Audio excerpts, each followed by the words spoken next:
Oi gente, meu nome é Carolina Maíra Moraes, eu sou historiadora, professora de História e a gente está aqui realizando o projeto Inspirações 2020. Hoje a gente vai ouvir um pouco da história das mulheres soldados do Daomé. Vem com a gente!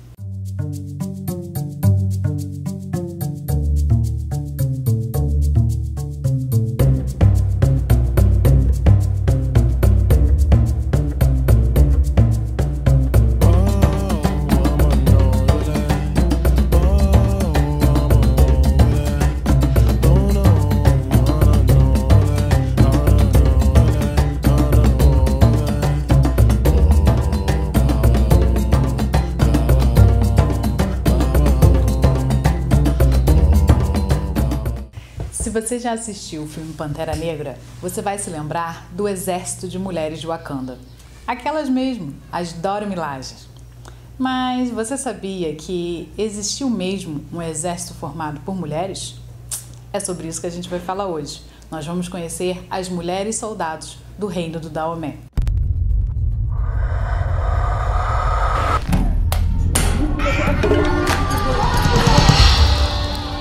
Não dá para saber muito bem quando que as mulheres soldados surgiram, mas por volta de 1700, no reinado do rei Ogbadja, ele tornou as mulheres uma tropa de elite protegendo o seu palácio e fazendo a sua segurança pessoal.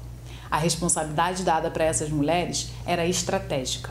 O reino do Daomé, então, ele foi aumentando o seu território e eles chegaram até o litoral, onde ficavam os postos de comercialização dos escravizados. O Daomé fazia parte desse comércio, vendendo prisioneiros de guerra em troca de armas, tecidos e outros materiais.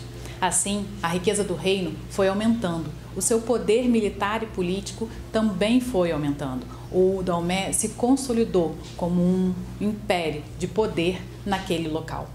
O rei que se substituiu em seguida foi o rei Gezo, e ele resolveu então aumentar o seu exército feminino, porque muitos homens haviam morrido nas guerras contra o reino de Oió, o seu maior adversário. Fazendo assim, o rei Gezo resolveu que todas as meninas de todas as regiões podiam se alistar no exército. O rei Gezo, então, ele autorizou adolescentes de todo o Benin se alistarem no exército para fazer parte, para ser soldados do exército do Daomé. Assim, mulheres de diferentes locais, inclusive autorizou prisioneiras de guerra a se alistarem como soldados do exército. O seu exército aumentou consideravelmente. Essas mulheres, elas desfrutavam de uma relação especial com seus governantes. Para começar, elas viviam dentro do palácio, bem próximo do rei. Segundo, nenhum homem tinha permissão de chegar perto das suas habitações. Toda vez que essas mulheres soldados iam para a rua, os seus servos iam na frente, segurando um sininho e balançando aquele sininho para chamar a atenção de toda a população, para que assim a população abrisse caminho para elas, se curvassem e nunca mirassem nos olhos das mulheres soldados. As mulheres soldados, elas eram muito respeitadas dentro das cidades e eram feitas celebrações e desfiles para comemorá-las. As crianças, desde pequenininho, já aprendiam músicas que exaltavam a coragem dessas mulheres. Nos desfiles militares, as armas eram usadas como coreografia, junto com danças também que eram realizadas. Essas mulheres, elas participavam, elas passavam por um intensivo treinamento para se tornarem mais reflexíveis e mais resilientes para a guerra.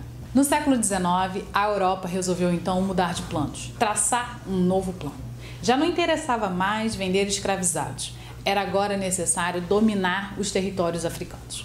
Para isso, os países europeus se reuniram na cidade de Berlim, na Alemanha, e fizeram aquilo que a gente conhece hoje como Conferência de Berlim, em 1884. Na verdade, essa conferência foi uma série de reuniões que durou quase um ano. Reuniões para quê? Para esses países europeus discutirem e arrumarem as disputas dos seus territórios africanos. Quem ia ficar com qual território? É claro que eles não chamaram nenhum rei, nenhum líder africano para participar dessa reunião. Era como se todos os países da Europa sentassem para dividir uma pizza que não tinha dono. Mas essa pizza, esse território, tinha dono sim, e eles iam lutar até o fim pelo seu pedaço de terra. No reino da Daomé, a cultura Fon dizia que a terra era sagrada. ou seja, você não podia vender, você não podia negociar a sua terra. Os franceses, muito espertos nesse cenário, não contaram nada sobre essa conferência nem as discussões que estavam acontecendo na Europa. Sem saber de conferência nenhuma, o rei do Daomé fechou um acordo com os franceses para que comerciantes franceses estivessem no território do Daomé vendendo as suas coisas. Esse acordo gerou enormes disputas e enormes desentendimentos, até que esse acordo foi se dissolvendo. O rei que substituiu o Glélé, o rei Béhanzin, ele percebeu que a partir daquele acordo e de outras ações, os franceses estavam violando a sua soberania e ele decidiu: a guerra era inevitável.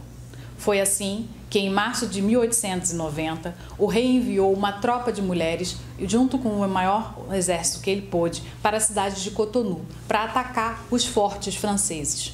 Muito bem, as mulheres elas foram tão inteligentes que elas entraram sorrateiramente dentro dos fortes. Quando os soldados franceses viram aquelas adolescentes dentro do forte, eles pensaram: mas o que essas crianças estão fazendo aqui?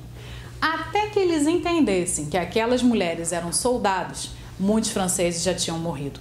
Aqueles ataques, aquele combate corpo a corpo durou algumas horas, até que o exército da Daomé se retirou, infelizmente com muitas baixas. Assim, 2 meses depois desse ataque, franceses e o reino da Daomé chegaram a um acordo. O rei Béhanzin cedeu o território de Cotonou e a cidade de Porto Novo para os franceses e se retirou mais para o norte, para Daomé. Mas os franceses não estavam satisfeitos. Eles não queriam só Cotonou e Porto Novo, eles queriam todo o reino do Daomé.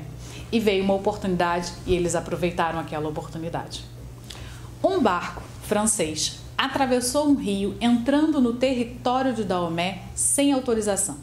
É claro, para defender o seu território, os soldados de daomianos atacaram aquele barco disparando contra ele. Os franceses usaram aquela desculpa para então atacar de volta os daomianos. Só que com muito poder, com muita arma. Eles reuniram um exército, uma tropa de 3.000 homens, juntaram muitas armas novas, armas que os benianos não tinham, e foram atrás do Daomé. Durante 2 meses, antes deles chegarem na cidade de Daomé, as mulheres soldados foram fazendo sabotagens, pequenas sabotagens e ataques a esse grupo francês. Mas, infelizmente, eles eram em maior número e as mulheres não tinham as mesmas armas para combatê-los. Muitas mulheres soldados morreram durante esses combates. 2 meses depois, eles finalmente chegaram em Daomé. Mas antes disso, o rei Béhanzin usou a técnica da terra arrasada e mandou tacar fogo no palácio, nas casas, em tudo. Quando os franceses chegaram em Daomé, não tinha mais nada e o próprio rei já não estava mais lá. Ainda assim, os franceses foram atrás do rei e o prenderam e mandaram para uma ilha na América Central, na ilha da Martinica, e depois para um território francês na África, que foi a Argélia, onde o rei morreu. Essas mulheres soldados, as que não morreram no combate, morreram na prisão. Foram apreendidas pelos franceses. Na história do reino de Daomé, as mulheres soldados elas são lembradas e reconhecidas pela sua ousadia, pela sua coragem e pela sua fidelidade e lealdade ao rei. Na verdade, essas mulheres elas se sacrificaram na guerra em favor do reino. Até hoje, na República do Benin, essas mulheres elas são lembradas através de histórias, de músicas, de danças que são cantadas entre a população. Se você gostou da história das mulheres do Benin, clica aqui no link que vai ficar aqui embaixo, que é o link da Unesco, onde tem mais informações e vários jogos para vocês.